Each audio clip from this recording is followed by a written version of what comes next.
بسم اللہ الرحمن الرحیم۔ السلام علیکہ یا صاحب العصر والزمان۔ چیخیں مار مار کر رونے لگیں۔ امام علیہ السلام انہیں تسلی دینے لگے اور سب کو خیمے میں واپس کیا۔ اس کے بعد بہن کو اکیلے طلب کیا، انہیں تسلی دی۔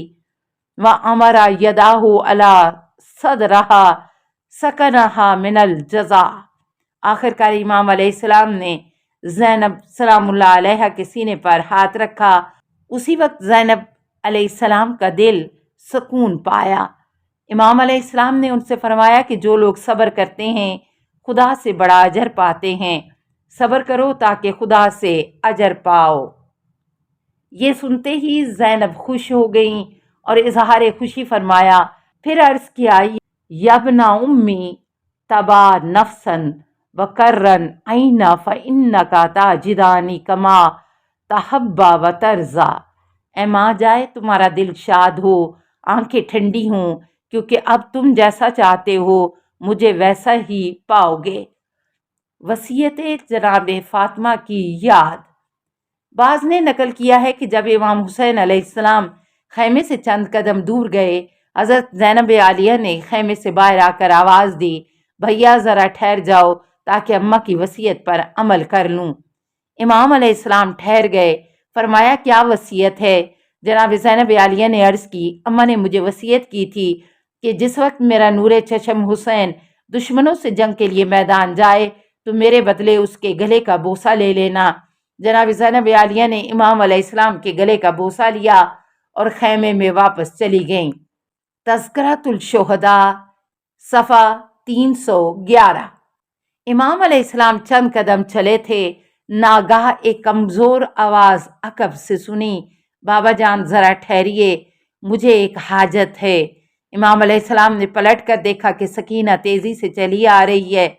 گھوڑے کی انان کھینچی اور ٹھہر گئے۔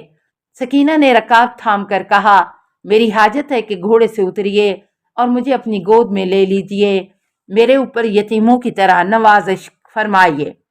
امام علیہ السلام اترے اور زمین پر بیٹھ گئے، سکینہ کو اپنی گود میں لیا، سر پر ہاتھ پھیرنے لگے، آنکھوں سے آنسو پونچھنے لگے، اسے تسلی و دلاسا دیا اور خیمے میں پہنچایا۔ تذکرۃ الشہداء نمبر 7۔ ہنگامے وداع جگرسوز حادثہ۔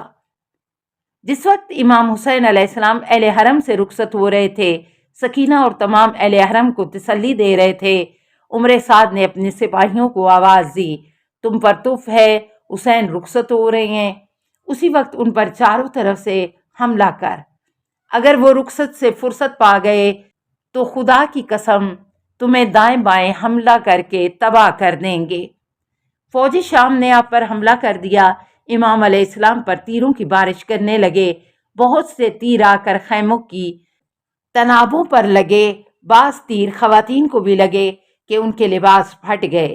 خواتین گھبرا کر خیموں میں چلی گئیں، امام علیہ السلام کو دیکھنے لگیں کہ آپ کیا کرتے ہیں۔ انہوں نے دیکھا کہ آپ نے غصے میں دشمنوں پر شیرانہ حملہ کیا، جو بھی قریب تھا اسے ہلاک کیا۔ جتنے تیر آتے تھے آپ انہیں اپنے گلے اور سینے پر لیتے تھے۔ اس کے بعد اپنے مرکز پر واپس آئے، آپ بار بار فرماتے تھے، لا حول ولا قوت الا باللہ۔ مقتل المکرم صفحہ 328۔ دوسری بات یہ ہے کہ جس وقت رخصت ہونا چاہتے تھے، ہر طرف سے اہل حرم اور بچوں نے آپ کو گھیر لیا، آپ کا دامن تھامنے لگے۔ فندا آب حسین یا زینبو، آپ نے آواز دی، اے زینب انہیں سنبھالو۔ نمبر 8۔ امام حسین علیہ السلام کی روحانی طاقت۔ اگرچہ دلخراش حادثے امام علیہ السلام کو رونے پر مجبور کر رہے تھے، کبھی کبھی تو آپ بلند آواز سے رونے لگے تھے، لیکن آپ کا گریہ جذباتی اور دشمنوں سے نفرت پر مبنی تھا، وہ ذلت آمیز نہیں تھا۔ امام علیہ السلام کی روحانی طاقت ہمیشہ ہی توانا رہی۔ دشمنوں سے آپ کی باتیں، ان پر شدید حملے، آخری سانسوں تک خود سپردگی کا مظاہرہ نہ کرنا، یہ تمام باتیں اس بات کی دلیل تھیں کہ آپ کی شجاعت بے نظیر تھی۔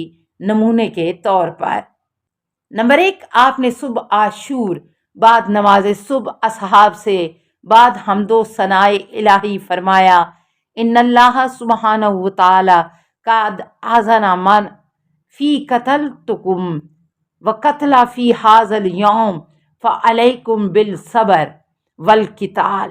خداوند عالم نے آج تمہارے اور میرے قتل کی رضا دے دی ہے، اب تمہیں صبر کا مظاہرہ کرنا چاہیے اور جہاد میں استقامت دکھانی چاہیے۔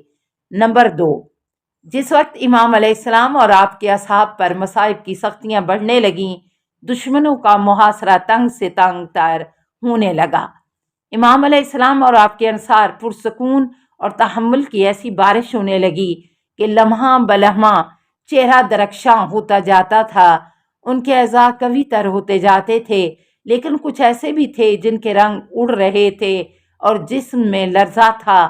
وہ اصحاب جن کے رنگ اڑے ہوئے تھے آپس میں کہنے لگے، ذرا امام حسین علیہ السلام کی طرف دیکھو کہ آپ کے چہرے سے جھلک رہا ہے کہ آپ کو کسی قسم کا خوف نہیں۔ امام حسین علیہ السلام نے فرمایا، صبرن بنی الکرام، اے فرزندان شرف و کرامت، صبر و تحمل کا مظاہرہ کرو، موت تو بس ایک پل کی طرح ہے جس میں انسان سختیاں اور مصائب برداشت کر کے ابدی بہشت کی طرف خرامہ خرامہ جائے گا۔ تم میں کون نہیں چاہے گا کہ قید سے نکل کر قصر میں جائے، لیکن تمہارے دشمنوں کے لیے موت ایسی ہے کہ جیسے کوئی قصر سے نکل کر قید میں جائے، کیونکہ میرے باپ نے رسول خدا صلی اللہ علیہ وسلم کی حدیث بیان کی ہے کہ دنیا مومن کے لیے قید خانہ اور کافر کے لیے جنت ہے۔ ہاں، موت وہی پل ہے جو مومن کو قصر میں اور کافر کو قید خانے کی طرف پار کراتی ہے۔ نہ میں جھوٹ کہتا ہوں، نہ میرے بابا نے کبھی جھوٹ بولا۔ اثبات الوصیۃ مسعودی، صفحہ 139۔ نمبر 3، حمید بن مسلم کہتا ہے کہ جس وقت دشمنوں نے سخت حملہ کیا، میں نے امام حسین علیہ السلام کو دیکھا کہ فواللہ ما رأیت مکسورا وقتن قد قاتل ولدہ و اہل بیتہ و صحابہ اربتا جاشن ولا امزا جنانا منہ۔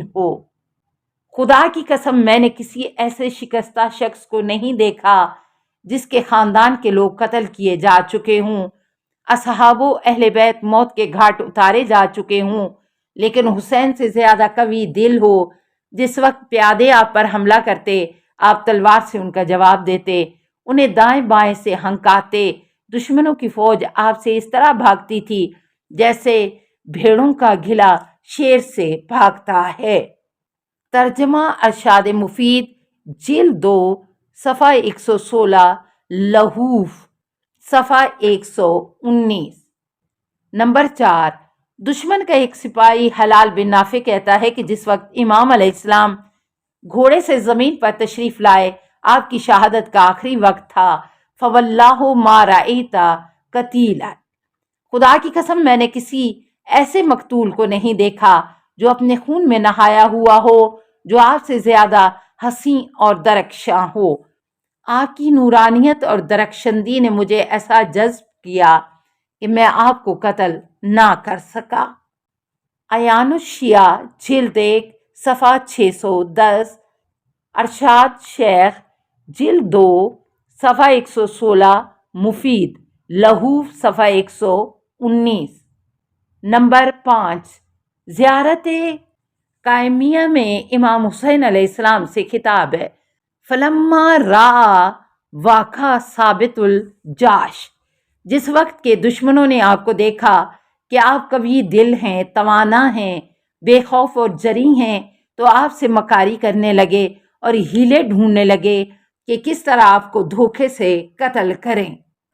السلام علیکہ یا صاحب العصر والزمان، الامان الامان الامان من فتن الزمان، السلام علیکہ یا خلیفۃ الرحمن، السلام علیکہ یا امام الانس والجان، السلام علیکہ یا مظہر الایمان، السلام علیکہ یا شریک القرآن، السلام علیکہ یا قاطع البرہان، السلام علیکہ یا امام زماننا ھذا اجل اللہ فرجک وسہل اللہ مخرجک وظہور کا السلام علیکہ ورحمۃ اللہ۔ اللہم صلی علی محمد و آل محمد۔